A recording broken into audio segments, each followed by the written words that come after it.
Ayun, so good evening guys. Ngayon po ay Thursday, February 6, 2025 at pullback muna si Philippine Stock Exchange natin. Medyo nag-bounce naman siya ng konti kanina, no? Pero nauntog siya dito sa pinaka MA20. Ayan, so bukas natin malalaman, ako Friday pa naman, kung bubuhos ulit itong si Philippine Stock Exchange natin. So medyo nag-profit taking yung mga umarangkada na alaga natin, yung mga properties stocks natin. Sila yata yung medyo humila sa market natin si SMPH at saka si Ayala Land Incorporated naman. Pero ngayon, yung galawan natin, ang pinakamalakas sa blue chips natin itong si Bloomberry. So nag-up siya ng 7.61%. Pero optimistic pa rin tayo sa market kahit na naglaglagan yung ibang stocks natin. Kasi ayan, net foreign buy tayo. Sino kaya sa mga stocks natin dito yung wala dito sa listahan ko yung malakas yung net foreign buy. So meron tayong net foreign buy na 178.25 million. And then, nag-drop nga yung market natin ng negative 0.62%. Pero 6,200 pa rin naman.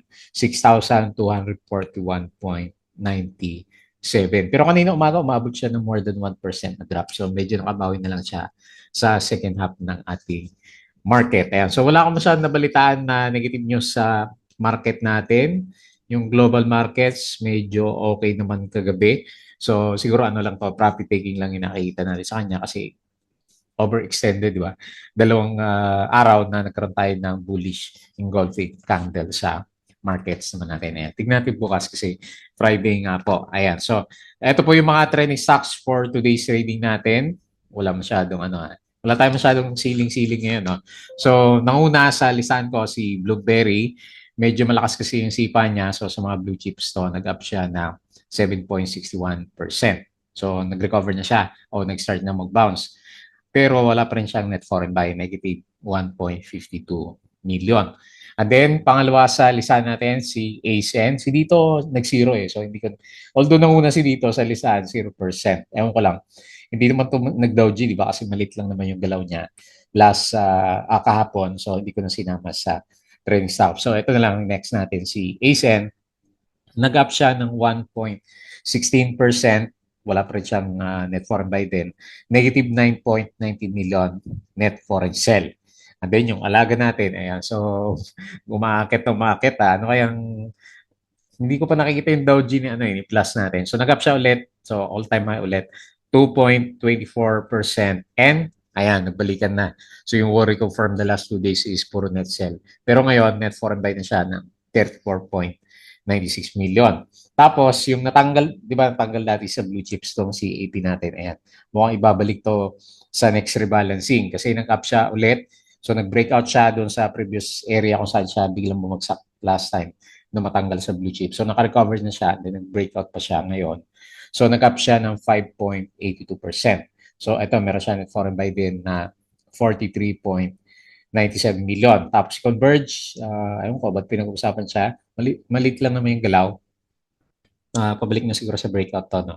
Nag-up siya ng 1.17%. And meron siya maliit na 4.88 million net foreign buy. And then lastly, sa listahan ko, si Keeper.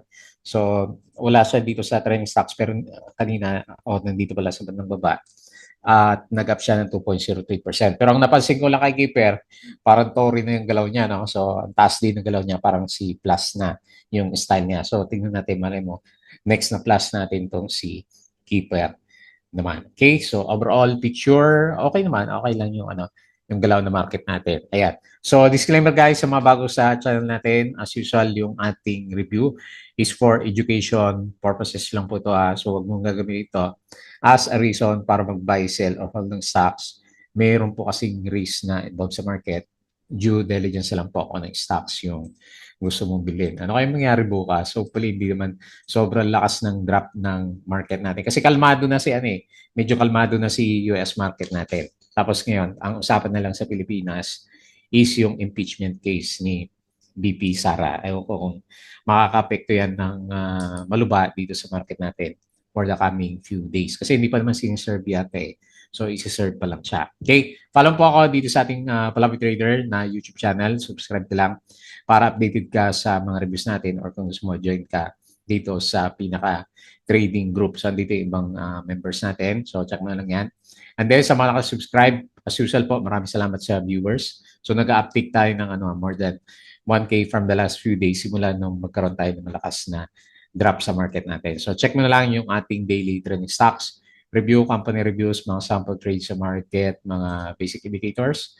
So, malapit na naman mag-weekends and fundamentals, yung mga risk management and then basic na PSE market studies naman. Okay, follow mo din po ako dito sa ating Palabi Trader na crypto ko to. So, medyo deads yung play to earn games dito sa channel ko. Convert na lang natin to sa crypto trading. Meron pa ako isa dito ginawang channel last time. Pero yun nga kasi si Binance, hindi ako makapag-trade ng nang hindi gumagamit ng VPN last time. So, medyo hassle siya. Tingnan natin yung although si OKX, nagtatry na rin ako sa kanya, pero na-reject yung unang application ko sa kanya. So, inaantay ko pa ulit, ma-approve. So, pag okay na yun, concentrate tayo sa crypto trading dito. Ito na lang, gamitin natin itong channel natin na to. Okay, follow mo na lang. And then sa social media, Facebook account na Plabby Trader, para updated ka sa mga posts natin. Facebook page, follow mo na lang po kahit alin sa dalawa na channel natin o social media. Bodega Pick, yung mga articles natin sa market. So, saka ko na ito i-update pag medyo may time na talaga. Tapos sa social media, hindi ko pa nakita yung summary ng Philippine markets natin. Puro videos na si Twitter natin eh. Ayan, tignan natin. Ayan, may siya, verification. So, hanapin natin si Philippine Stock Exchange. Hindi ko pa kasi nakita yung pinaka-summary ng market. Maganda kasi pag-usapan lagi yung pinaka-closing na. Ito na ba yan? Ayan, so ito na. Medyo late ko na update lagi bago yung review natin. So, tignan muna natin. Pero very good So, ilang araw na net foreign. Malilit lang, pero at least net foreign buying yung market natin. Ayan. So, tignan natin. Meron tayong 178.24 million na net foreign buy po ulit dito sa market natin. So, tinamaan si properties. Nag-drop siya, negative 1.24%. And industrial yung umakyat. So, sino ba to? Sino ba umakyat? Si Bloomberry, kasama ba sa industrial si Bloom? So, 0.51% and then mining and oil natin is nag-up din siya ng 0.23%. Okay? So, medyo sideways lang po yung galawan natin. URC, market, no? Has appointed Ana Milagros as the first president. Okay. And then SMPH, ito, nag-drop siya. Investing 33 billion in 2025. Robinsons Retail Holdings, maganda pala yung neto yung ating core earnings niya, nag-up ng 12.3%. And then sa summary ng mga blue chips natin, so medyo lang, balance lang siya. So mas lamang nga si Bloomberry kasi biglang nag-spike siya ng 7.61%. So malaki yan. Emperador, nagbabounce na. Pero titignan ko si Emperador, parang walang volume 2.44%. Si Globe 1.86 and then si URC 1.38%. So nag-drop si Ali nga 2%. ICT negative 2%. Video negative 1.97, JT Cap negative 1.64, and then si SMPH negative 1.35. SMPH nag-drop kanina ng halos 4% yata o more than 3% naman. So RCR, post unaudited net income 6 billion, declares 0.1 regular cash dividend per common share. So mga rates yan. Tapos yung galaw natin, mas lamang pala yung ayan so CNPF nag-drop kanina ng 2.89. Pero wala na siya dito sa summary natin ngayon, no? Wala na, nakabawi si CNPF natin. So, yan yung galawang kanina. ABG PLC, so may tender offer si ABG natin. Tapos Converge is set to operate in first quarter in its new data center in Caloocan, si Plus. Okay, so we are exploring possibilities. So, naghanap siya ng local partners sa Brazil. So, umakyat siya ngayon habang naghahanap pa lang siya. Ano ba yan? Sell on news kapag meron na siyang partner or potential na spike pagdating ng another na partnership nitong si Plus natin. Ayan. So, taas ng galawan ni Plus natin. ICT said is enhancing its Manila International Container Terminal. So, AC, Logistic FLS standing for Supply Chain Solutions. Ayan. Share buyback pa rin si Ali. Kahit na nag-drop siya, there is an oversupply of condo units in Metro Manila. Ayan. So, yan yung lagi kong nababasa. So, yan na siguro pinaka-catalyst natin. Bakit ayaw umakyat ng property sector. So gawa yan kasi nung yung Pogo. Ayan, dami ng bakante na opisina. San Miguel will spend additional 11 billion to build Southeast Metro Manila Expressway. FCG enlisted an investment bank to assist in finding potential investors. So, ayaw ko kung magandang close niya, pero kanina umakyat siya. APX, ayan, nakabalik na si APX. Oh. Grabe yung shakeout niya, pero bumalik din. May yield siya ng 1.94%. So, gold price soared to a new all-time high. Ayan, so kaya pala umakyat si APX daw. Okay? Tapos si Alter, put the brakes on what has been a terrible month. OGP has had the best month on the board. So, umakyat siya ng 11%. Maganda nga yun, papunta na siya dun sa di ba, pinag-usapan natin na resistance si OGP. Double Dragon launched its 10 billion bond offer. Okay, so maganda yung US market. Big day for REITs led by the suspicious PRIT and the organic RCR. Okay, maganda yung mga REITs natin. Kahapon, so ABG, so check na lang tender offer at 2.55. Flat yung inflation and FMETF base plans again. Ayan, so okay din yung closing ng market natin kagabi naman. Ayan. Kaya lang sa atin, talagang profit taking na siya kasi more than 3% pa naman yung index natin ng dalawang araw, 2% o 3% average ng dalawang araw. So, di ba? Time to profit take naman. Ayan, bukas, pakiramdam ko parang profit taking pa rin. Pero may net foreign ba eh. So, malay mo, medyo maganda yung galaw ng market natin. Okay. So guys, yung ating Patreon channel, tama-tama sabi ko sa inyo kay start ng month. So cyclical kasi siya every month. So double check mo na lang kung gusto mo sumama sa trading group naman natin. So kung gusto mo na guide sa trading sa Philippine markets. Okay. So silip tayo sa galaw ng PSE. Medyo nauntog siya. So yun na yung pinaka-obvious na resistance natin, yung MA20 talaga. And ito naman yung binabanggit natin, 6,000. 300 level, sabi ko sa inyo from the past few days, ito yung previous na range na ito, titingnan natin last time. Pero hindi pa tayo dyan sa Darbas box na yan. Siguro pag nagkaroon na siya ng breakout sa 6,360 o siguro nakakulong naman tayo dito sa bandang baba. So ito isang Darbas box natin and then ito yung isang ito naman yung isang Darbas box din natin. Okay? So, andito pa tayo sa bandang baba. Hindi pa tayo nakakabalik dyan. So, hindi ko pa pwedeng ilagay resistance dito sa around 6,800. Ayan. So, nandiyan muna yung pinaka-range natin. So, bukas, hopefully, hindi tayo mauntog. And, ang ganda ng weekends natin kapag nangyari sa market is nag-close tayo above ng 6,300 bukas naman, which is potential kung meron tayong malakas na net foreign buy. So, nag-close tayo negative 0.62% and 6,241.97. Okay, so sino yung mga winners sa market natin? Si Blueberry muna. Ayan. So, malit lang candle pero malaki yan. 7.61%. Kala ko si Keeper yan. Kep pala yan. Si AP, ayun laki ng breakout ni AP natin. So, laki din. Laking traded value, 357. Parang blue chip na ngayon galawan niya, di ba? Tinanggal pa sa blue chip. Maganda naman yung niya. O ano bang ginawa nito? Nabawasan ba yung nito? Yung public float nito last time. Ayan, hindi ko na matandaan. Tapos si OPM, okay, 4%. O mga penny stocks, meron din. Apollo, may volume.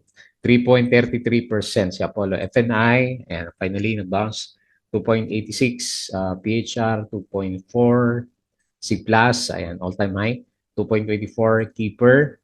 So, ito all-time high din. Hindi naman siya all-time high. Pero, yan, close the gap ba siya, Keeper natin, ayan. So, galawang SEP siya last time, di ba? So, 2.03%, CHP 1.97, ayan. So, nag-pullback kasi ito ng malakas last time naman. Okay, so punta tayo sa sellers. Hanapin ko na lang may volume. Ionics, minus 5.75%. Alter, minus 3.81. Hindi na makalaban siya. Si Alter natin, tapos si Vitarich, trap ba to? Minus 3.08%. Mayroon i-analyze. MRC is negative 2.53. Ali, 2% nga. Tapos si GMA 7, minus 1.76%. Macro Asia, tumimbong din pala to, negative 1.49%. SMPH, ayan, nakabawi siya. Oh, may malaking candle dito. So, negative 1.35%. Okay? So, ito yung mga galaw natin. Wala ba masyadong exciting? Wala, no? So, medyo sideways lang yung, yung galawan ng market. Okay. So, tingin tayo dito sa galawan ng global markets. Okay, medyo maganda yata yung, yung opening ulit mamaya dito sa US. S&P futures, positive 0.2, Dow futures positive 0.25, and Nasdaq is positive 0.14. Okay. So maganda sila mamaya. European stocks, malakas siya. Ayan o. Ayan. So yung mga European stocks natin malalakas. Tapos dito sa bandang Asia, ano ba, mix. Medyo mix tayo. No? Anong nangyari dito sa Indonesia? Nag-drop din siya na malakas. Pero puro 1% yung iba. Yan. So, medyo balance lang yung galawan. Tapos dito sa crypto, okay. So, hopefully makabalik ulit sa 100K. Si Bitcoin natin is packet ulit, 98K. Ethereum 2.8. XRP 2.4. Si Sol, 202. Nag-drop siya. Tapos si BNB natin is 581 naman. Okay. So, okay lang.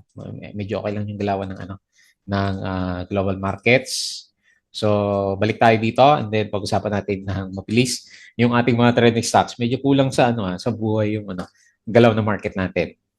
Okay, so pag-usapan natin sila. So, unahin natin si Bloomberry. Congrats doon sa mga sumalo pero medyo malalim pa. Pero good sign yung pinag-usapan natin na kung tandaan yung mga last na usapan natin, di ba?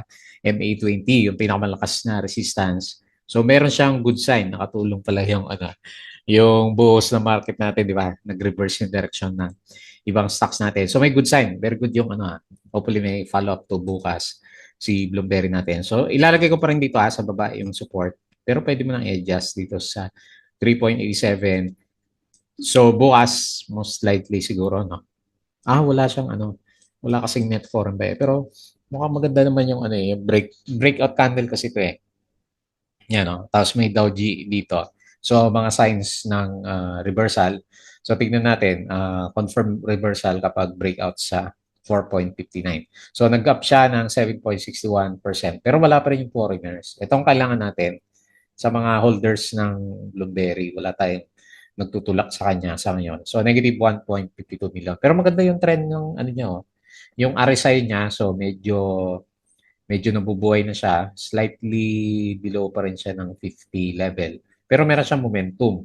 And then makikita mo, kahit mabagal, pati yung MACD. Ayan, yung MACD natin, meron din siyang magandang trend. Ayan, so remains to be seen kung kaya niya i-breakout bukas dito sa RSI 50 level. Pero at least, nakahinga na, di ba? So medyo nakahinga na yung mga Bloomberry holders natin, di ba? Grabe nga naman kasi yung pag-drop nitong si Bloom. Nagsimula, ewan ko kung tandaan nyo pero ang pinaka-suspecha ko dito yung, di ba may kaso-kaso sila, sinettle niya tapos binayaran niya yung shares nung nagdemanda sa kanya last time. Pero ang problema doon, okay, binayaran niya, pero sobrang mahal kumpara sa current price nung time na yon. So after nung sumadsad yung price action natin kay Bloomberry. Kung tandaan nyo pa yung mga news natin last time sa kanya. Okay, next, ASEN. ASEN tsaka Converge. So hopefully ito na rin yung niya. Hindi pa siya nakakalabas Mas maganda ng konti yung galaw ni Bloomberry kasi nakalampas siya ng MA20. So ito medyo nasa ilalim pa rin, no. So medyo mainit pa rin tong si ASEN natin. Hindi ko pa rin masabi din, no. Marami siguro may hawak sa kanya. Ayan, so negative, ayan, wala pa rin naman.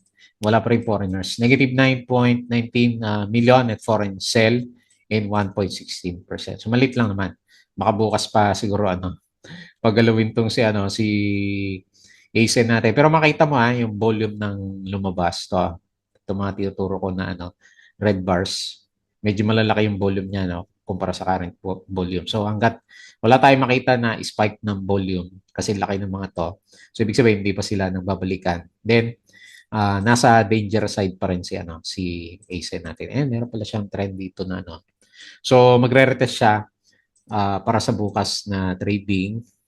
Okay, current resistance, kung medyo makalampas tayo, tingin-tingin tayo dito sa around 4 pesos or siguro dito sa 3.85 no na pinaka next na resistance area niya. Kasi resistance yung current position and then nandiyan sa 3.85 yung next na resistance level naman. Okay, next. Iyon yung alaga natin. So, nakailang percent ka na? So, nasa 51% na yung hawak ko na plus. Congrats doon sa mga meron. Ang tagal ng trend niya, no? Ang haba, oh. So, paano ka ba siya iguguhit? Breakout or nasa trend pa rin? So, kung dito sa bandang baba kasi, di ba, hindi ba parang nasa trend pa rin yung galaw ni ano nitong si Plus natin. Pero it's a good sign, di ba? Sabi natin. Kasi patuloy na umakyat yung price action niya. Alam ko dito yata yung drawing ko sa kanya last time. Kasi hindi ko sinama tong nandito sa baba. So kung isasama natin siya, i-average natin yung line natin sa kanya. So kopyahin natin yan. Tapos i-double natin. So, tingnan natin. Hopefully, hindi mauntog Friday pa naman bukas. Si Plus natin, ayan. So, dito muna ako titingin sa 32.8. Yan, yan. So, all-time high. Wala tayong makitang resistance. Pero meron siyang momentum. Ayun. So, yun lang. Yung RSI pala natin. Sobrang taas na. Ayan, baka hindi mo napansin nung bumili ka kanina. So, tingnan natin. Pero parang meron pa eh. Kasi kung di ba habang pinag-usapan natin kung kailan siya magkakaroon ng partner doon sa Brazil. So, pwedeng maging catalyst pa yun. So, kung tatas pa rin siya bukas, isipin ko, nag-aantay nga siya ng partner. Then, ang pwedeng mag-cost na lang ng pagbagsak is yung sell on news natin, di ba? So, yun na lang kasi kung akit-akit siya bago yung news na yun, naghanap siya ng partner din pagdating ng partner. Yun na yun. So, yun yung abangan natin kay Plus natin. Okay, pero as of now, bullish pa rin tayo sa kanya kasi all-time high, di ba? Wala tayong makita na resistance. Tentatively, nilalagay ko lang yan based sa drawing ng trend lines natin. Okay? So, very good. Bumalik yung foreigners, 34.96 million. And meron siyang 2.24%. Ayan. So, hold lang, no? Hanggat hindi na babali yung trend natin. Next, AP. So, ano kayong balita dito, no? Bigla na breakout si AP natin. Hindi siya naapektuhan nung di ba? Kung tanda mo yung mga blue chips, napaganda pa yung pagkakatanggal niya sa blue chips last time kasi after so long, di ba? 23, 22, di ba? 24. And then 25 lang siya nagkaroon ng breakout. All-time high ba to? Hindi, bumabalik siya. So, meron siyang momentum, no? Sakto sa resistance. Taas natin. 45.36. Malit lang naman yan pag susukatin mo. Ayan, siguro mga 4 or 5% din siya. So, ito kasi, na-break na kasi niya yung mga trend niya eh. Okay, sakto dito, no? Baba natin. O, sakto, may konting resistance. Sige. Pero lagay ko na dito sa 45.36 kung medyo kagay kita na bullish para dito kay AP natin. So, kasi meron siyang, pinapasukan siya ng volume 357 million. Overbought na nga lang. Kaya lang, meron siyang momentum. Ayan. Hopefully bukas hindi siya profit taking para makabalik tayo dito sa 45 peso level. Meron din siya, 43.97 million net foreign buy. So, napabili na yung mga nakabalik na siguro sila. Ayan, Ganda ng galaw niya, So, siya, natanggal sa blue chip noong 2023 rebalancing. And then, bigla na din siya kusang bumalik. So, malakas talaga, no? Ano ba earnings niya? Okay, 15% positive minus 8.05. Baka maganda yung niya, yung fourth quarter earnings ni AP natin. Ayan. So, congrats po kung meron ka at least. Di ba? Hindi siya napasama sa blue chips, hindi nasama doon sa downtrend ng ating mga stocks. Nag-stay lang siya sa bandang taas. Next, Converge. Pa-breakout na ulit yata to, no? Ayan, So, baka ito next na breakout stock natin, ha? Tingnan natin, ha? So, last time nag-breakout, pero Dow G, di ba, nagkaroon mga negative news. Bumalik ng shakeout, and then on the way na siya sa breakout. Mukhang tutuloy ni Ayan. Ano pakiramdam mo? Pakiramdam ko tutuloy niya eh. So, anyway, lagyan ko na lang, resistance is pwede na ba itaas? O sige, i-break muna natin yan bago natin itaas ulit dito sa around 19 pesos si Converge natin. Okay? So, nangangamoy breakout din si Converge. Meron siyang ascending triangle, 4.88 million at foreign buy at 1.7 17%. And then yung isang parang hindi natin napapansin, no? Pero kagaya ni Plus. So patuloy din na umakyat tong si keeper natin. Ayun, may gap siya pero parang fill the gap yung itsura ni ano ni keeper natin. Di ba meron siyang ano dito, yung parang an adjustment last time, oh. So ano ba to, nabigay ba ng dividends last time? Nag-adjust siya. Yung ano yata to, kung hindi si SCP, yung parang nag-change in par value. Di ba kaya bumagsak last time? Ayan, mukhang gusto pa niyang bumalik doon sa original price niya. So anyway, ang pinakamalapit na resistance base sa trend is 2.6, no? 2.6. Yung trend lines lang yung ano, pinagbasehan ko sa kanya kasi pag iguguhit mo, meron siya kasing trading channel na sinusundan. Ayan. So wala pa naman siya sa overbought condition pero maganda yung ano yan. Maganda yung trend niya, no? Tapos may volume na rin siya, oh. Kahit medyo baba yung market cap, may volume na rin siya.